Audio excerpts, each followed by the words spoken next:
The great Bobby Belt. Bobby Belt is an idiot. Don't make me take off my belt. Don't make me take off my belt. We're not. Over to you, Bobby. We know about Dallas's history with Thanksgiving, but what about Christmas? Let's talk about it here in Below the Belt, which is sponsored by D&M Leasing and Window Nation. Chop, there has been, over the course of the last couple years, whenever it's around Christmas or if there's like a big playoff matchup or whatever, we will go through sometimes like the history of those matchups and different things that have happened in the history of that rivalry or around those dates or whatever. And people always seem to enjoy it. They always seem to learn something. And so I figured we could dive into some of Dallas's Christmas history because they have played. This will be their 16th game that they've played. Or actually their 15th. This will be their 15th game that they've played on either Christmas Day or Christmas Eve in their history. So there's a lot of them that ultimately have meant nothing because it's the end of the season. They've either been eliminated or they've had it clinched, and so they were resting guys or different things. That was the case in '94 when they were playing the Giants at the end of the season. Michael Irvin, Aikman, Emmitt, they were all banged up to some extent. Aikman had to come out of the game against the Giants. They had kind of things wrapped up. And then Emmitt didn't play at all because he had dealt with a quad. And so they ended up losing that game 15-10, and we're just kind of like, we're getting ready for playoffs. What do you want us to do? That actually did give us a great quote from Emmitt Smith, though, afterwards, because they're asking about, like, why didn't you play? You played, last year with a shoulder. Why didn't you play this year? And he goes, because it's a problem with my legs, not my shoulder, and I am a running back. If I was out there today, I would have been just a back because I could not run. Right. Just a back. So it was a good quote from Emmitt Smith. But there are a couple of different games here that stand out. And by the way, so when I was you mentioned back, just back instead of running back. So a couple of weeks ago, or I guess it was last week, we were trying to find, like, is Fernando Mendoza the best player ever in Indiana football history? And I went and looked, like, their all-time draft picks and, like, or all their all-time first-round draft picks. And so many, like 75% of their first-round draft picks played in an era where they just had individual letters for positions. Yeah. They had B for back. Yeah. E. Or like E was end. Yeah. Yeah. It's like, what? Yep. Different era. Now let's talk about a different era. So the first game we're going to highlight here, or the first bit of history, this is probably my favorite bit of Christmas history because there's a lot that happened. It's the very first time the Cowboys played in a Christmas or Christmas Eve game, and it was Christmas Eve 1967, which was a playoff matchup against the Browns. Yep, 6-7, right there, Chop. So Don Meredith entered this game super limited. He was dealing with a sprained knee. He had broken his nose a couple weeks earlier, and they had actually fashioned this like device for him to wear. He wore this bizarre looking nose guard, and the whole idea of it was, this was their idea of how it worked. They were like, it'll just, when he gets hit, it'll spread to his cheekbones, and his cheekbones will just take the beating, and it'll no longer be his nose. But it was this just really bizarre-looking nose guard that he had to wear. So he was really hampered by that. Entering that game, though, he just decided, I'm ditching it. I'm not wearing this anymore because it's just too difficult. So he played with his broken nose basically exposed. In fact, if you look here, that's what the nose guard looked like between his face mask. He looks like a hockey goalie almost. It's really weird. But Don Meredith decides, I'm going to go ahead, I'm going to play without this. Plays a great game. Cowboys absolutely destroy Cleveland in this game, 52-14. And this was the week before. This led to the Ice Bowl. So they lost the Ice Bowl the next week. But Meredith, he had been fighting injuries all year. And when he was asked about his trouble staying healthy leading up to that game, like within the season, he had been hurt previous years. He was really hurt that season.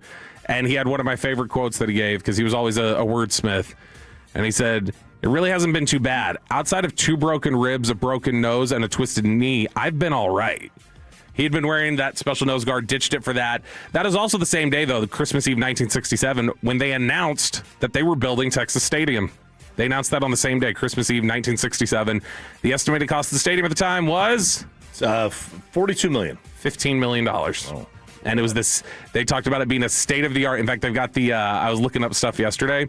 They have the artist rendering of Texas Stadium. And that hole in the roof initially was meant to be much bigger Lower it a little bit? Bigger, wider, and stretching all the way over. Wow. That doesn't look like the hole in the roof at all that you ended up with at Texas Stadium. But they said, Dallas, like the rest of the country, moving to the suburbs was the headline in the paper the next day. So this was actually, though, this beatdown of the Browns on Christmas Eve of 1967 was funny because Don Meredith, leading up to the game, had basically guaranteed a victory. He's like, we're winning this game. And they asked him, well, what's the game going to be like? And he said, I think it'll be a low-scoring game, but, I promised we were going to get further than we did last year, so we're going to get there. And so that's what's happening. We're going to do this. So after he leads Dallas to a 52-point outburst and correctly predicts that they're going to win the game, how do you think the Herald-Journal in Dayton, Ohio, chose to focus on reporting on the game? They were such trolls in 1967, these just curmudgeon beat writers. I don't know. The headline in the paper was, Meredith lousy as forecaster. Cowboys star predicted low-scoring contest. That was how they covered the Browns getting... The front page of the sports page was, the Browns get knocked out of the playoffs, and the headline was, what a dumbass Don Meredith is. He thought the game would be low-scoring. They hung 52 on the Browns. Wow. So they were pretty petty back then as writers in 1967. All right, what was the name of the division that the Cowboys were in that year? It was called... They were in the Central... NFL Capital Division. It's Capital, okay, yeah. So they were in the same division with the Browns. The Browns were one of the teams they faced the most frequently over the first 10 years. I don't think the Browns were the team I think they played the most over the first 10 years of their existence. Played a lot. The Cowboys' next Christmas appearance came on Christmas Day in 1971. Again, this was in the playoffs. This time it was against Minnesota. Mel Renfro, who had been kind of a goat, I guess, in the Super Bowl V against Baltimore, had kind of redeemed himself this day. He made 2 touchdown-saving tackles in this game. Vikings failed to score on both of those drives. They ended up missing field goals on both of them. Dallas won that 20-12. They would go on to win their first Super Bowl in franchise history just a few weeks later. The next time they appeared on Christmas of any game, they go on an 18-year drought. It's Christmas Eve 1989. And this was notable on the field and on the concourse. So the Cowboys suffered the final loss of Jimmy Johnson's miserable 1-15 first season against the Packers that day. But Christmas Eve 1989 was the coldest day in DFW in 40 years. And it was so cold that everybody who showed up, the 11,000, I think. That's it? Or no, it was 40,000, and they'd given away 11,000 tickets is what it was. It's a bad team anyway. The 40,000 people who showed up that day to Texas Stadium did not have but one bathroom to use because the pipes in Texas Stadium froze and no bathroom in the entire stadium worked except one. And Jerry had to buy or rent 100 portable toilets 24 hours before and rush to get them set up so that people could have restrooms to use at the stadium. The good news is it wasn't hot, so they wouldn't have smelled that bad. They reported it being in the second half, with a lot of people having already left the stadium, 80 people deep in line at the one working toilet in the stadium. Oh, God. Just unreal. Jerry would later say that was the low point of the first year with the Cowboys, where he was like, this may not have been worth it. So I saw these things at the hardware store the other day.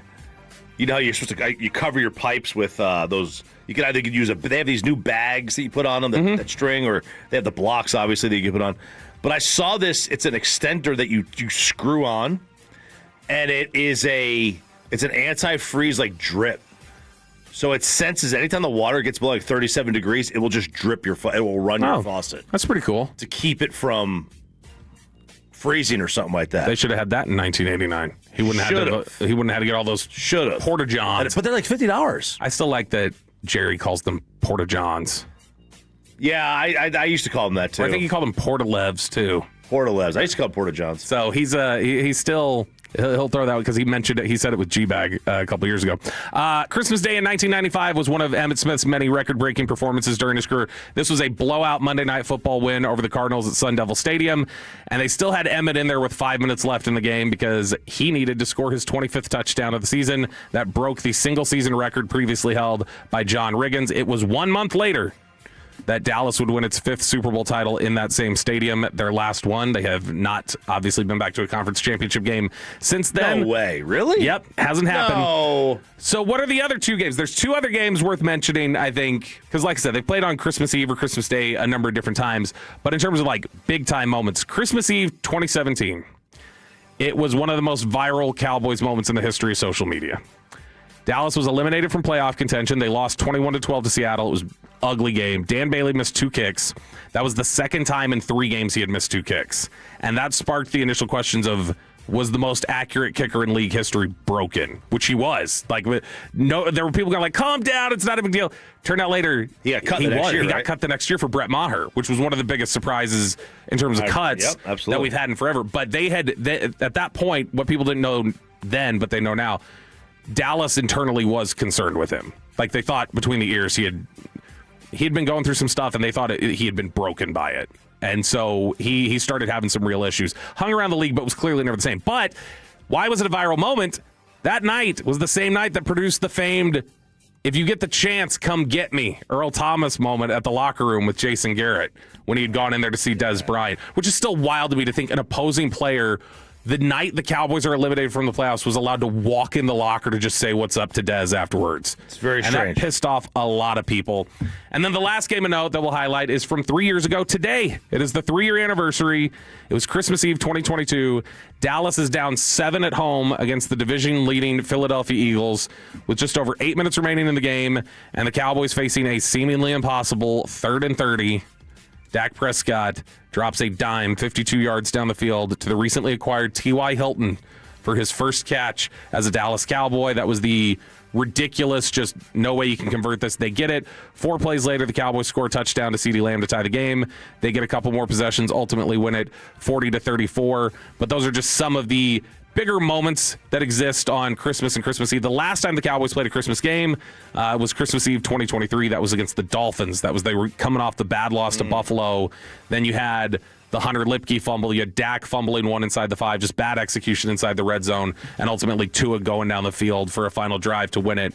But this will be the first game that they've played since then on Christmas or Christmas Eve, and the first Christmas Day game since 2010 against the Cardinals. I don't know that I remember that Eagles game, that 3rd and 30. You don't? I don't know.